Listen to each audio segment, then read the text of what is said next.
तो चलो फाइनली मैं आज अपना डे 1 करता हूँ अपना डीएसए रिवाइज़ करने का एंड आज मैं सोच रहा हूँ कि सी प्लस प्लस का एसटीएल पूरा रिवाइज़ कर लूँ बिकॉज एट द एंड जब मैं डीएसए क्वेश्चन सॉल्व करूँगा तो बहुत सारी ऐसी छोटी मोटी चीज़ें होती हैं जो कि ऑलरेडी इनबिल्ट बनी बनाई हैं सी प्लस प्लस में। तो वो इनबिल्ट लाइब्रेरी मेरे बहुत काम आएगी। तो इनबिल्ट लाइब्रेरी में फंक्शंस तो बहुत सारे होते हैं, क्या मैं सारे फंक्शंस याद करता हूँ या रिवाइज करता हूँ? नहीं, फॉर श्योर नहीं, बिकॉज मैंने पहले डीएसए कर रखी है तो मुझे पता है कि सबसे ज़्यादा कॉमनली यूज फंक्शंस कौन से होते हैं, कौन से डेटा स्ट्रक्चर्स होते हैं, एल्गोरिथम्स होती है। मैं सिर्फ उन्हीं को रिवाइज करने जाऊँगा और मैं आपको वीडियो में भी सिर्फ वही दिखाऊंगा। तो अगर आप एक फ्रेशर हो और आपके पास टाइम नहीं है तो ट्रस्ट मी, मैं जो फंक्शंस और जो आपको एल्गोरिथम्स दिखाने वाला हूँ, जो डेटा स्ट्रक्चर दिखाने वाला हूँ, ट्रस्ट मी सबसे ज़्यादा वही यूज होते हैं। आप उनसे लिटरली सारे क्वेश्चन सॉल्व कर सकते हो। अगर आप उससे ज़्यादा फंक्शंस याद कर पाते हो तो आपके लिए बहुत अच्छा, बट नहीं कर पाते हो, बट वो बैर मिनिमम फंक्शन है, वो तो याद कर लेना बिकॉज वो हैवीली यूज किए जाते हैं। प्लस अगर आप कोई दूसरी प्रोग्रामिंग लैंग्वेज यूज करते हो लाइक जावा या पाइथन, तो आप उसके अकॉर्डिंग जो उसकी जो भी लाइब्रेरी है, एसटीएल जैसी लाइब्रेरी, जैसे जावा में कलेक्शंस होती है, पाइथन का मुझे पता नहीं है, तो आप वो लाइब्रेरी रिवाइज कर सकते हो या याद कर सकते हो।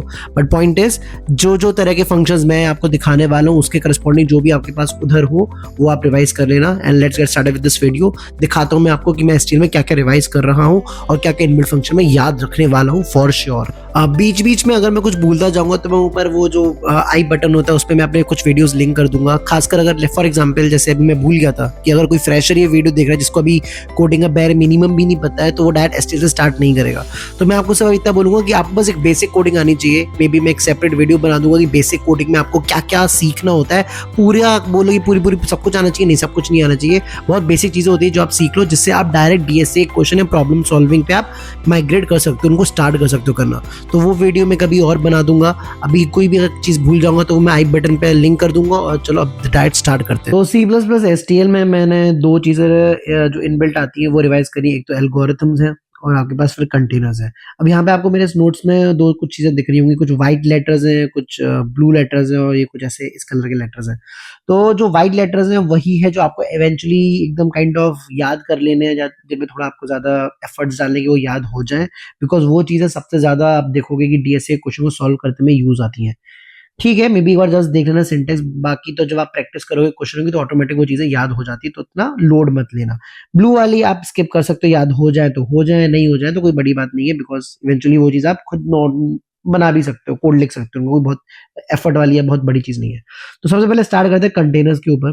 ठीक है, तो कंटेनर्स में मैंने सबसे पहले वेक्टर सीखा है। हाँ, एक चीज और याद रखनी है कि एक चीज ये याद कर, मैं आपको कहता हूँ कि कोई भी चीज जब डेटा स्ट्रक्चर है, कोई प्रोसेस है, वो जब क्वेश्चन करोगे या अभी मैं बताता हूँ कि मेरे को किस रूप में याद रखता हूँ, कि मुझे कैसे पता चला कि कब क्या यूज करना है।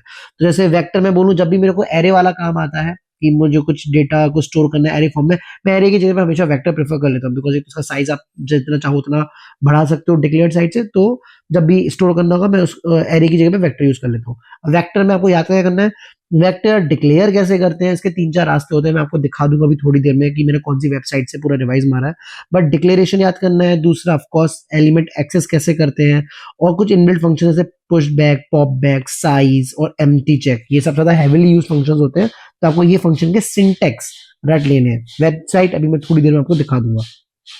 फिर दूसरे नंबर मैंने स्टैक रिवाइज मारा है। अगेन स्टैक ही बहुत कॉमन डेटा स्ट्रक्चर है जो कि क्वेश्चंस को सॉल्व करने में मदद करता है। और इसका सबसे बड़ा बेस्ट एग्जांपल आप देखो, जब हम ट्रीज के क्वेश्चन रिवाइज मारेंगे या ग्राफ में देखेंगे तो ट्रावर्सल टाइम पे स्टैक बहुत ज्यादा हेविली यूज किया जाता है।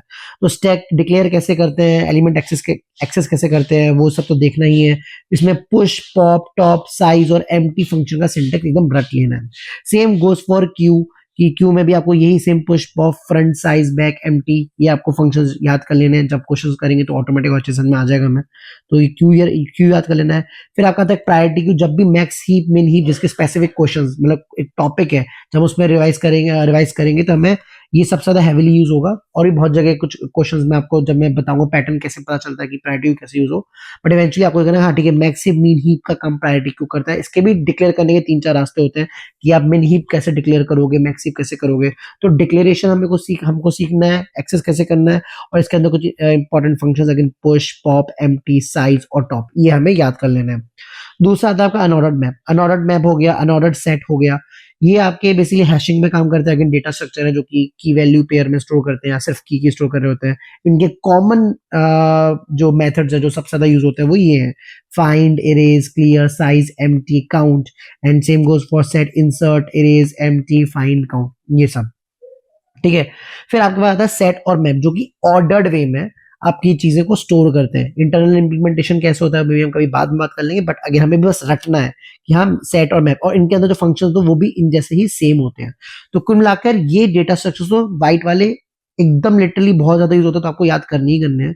दूसरा मल्टी मैप और मल्टी सेट अगर मैं बोलूँ तो मैंने अभी तक ऐसे बहुत क्वेश्चन कभी देखे भी नहीं है जो इनके यूज भी करते हो।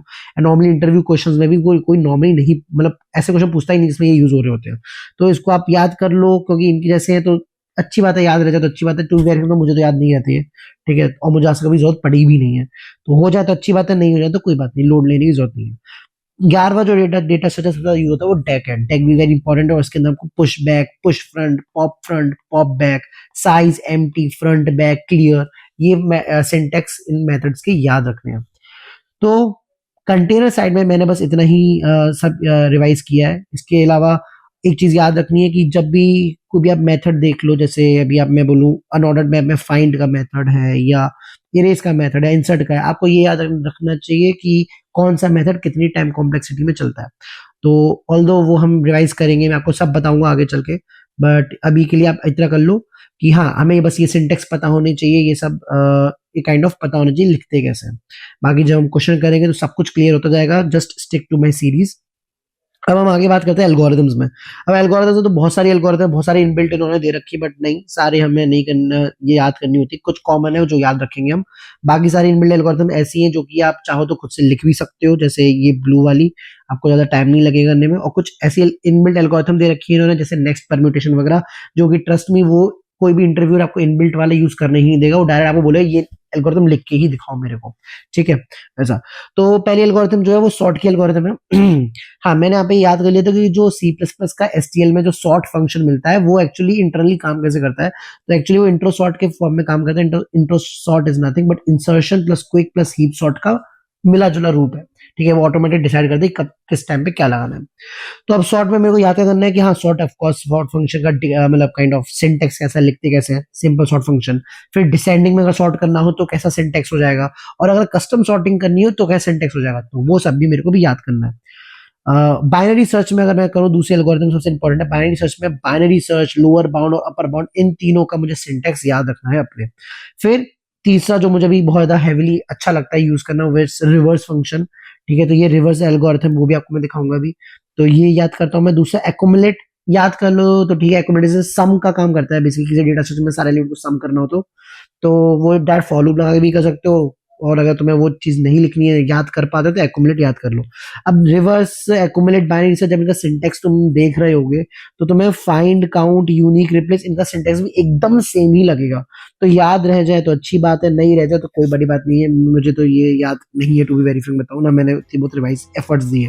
तो ये बट ये ऊपर की 4 एल्गोरिथम जो अच्छे से याद करनी है। तो कुल मिलाकर मैंने C++ STL में यही सारे फंक्शंस, यही सारे डेटा स्ट्रक्चर्स रिवाइज करे थे। मैंने इसलिए नहीं बताया बिकॉज ये आप कोई भी यूट्यूब वीडियो देखोगे आपको मिल जाएंगे, इसमें मैं टाइम वेस्ट नहीं करना है। बिकॉज असली चीज़ है कि लॉजिक कैसे बनाते हैं, क्वेश्चन सॉल्व कैसे करते हैं और क्या क्या रिवीजन करना है, वो बहुत ज़्यादा इंपॉर्टेंट है। और जहाँ पे मुझे लगेगा कि नहीं ये चीज़ें ऐसी हैं जो ऑलरेडी किसी ने अच्छी समझा रखी है, ऑलरेडी मटेरियल ऐसा है जहाँ से आप पढ़ सकते हो, उस चीज़ को मैं रिपीट नहीं करूँगा, टाइम वेस्ट नहीं करूँगा।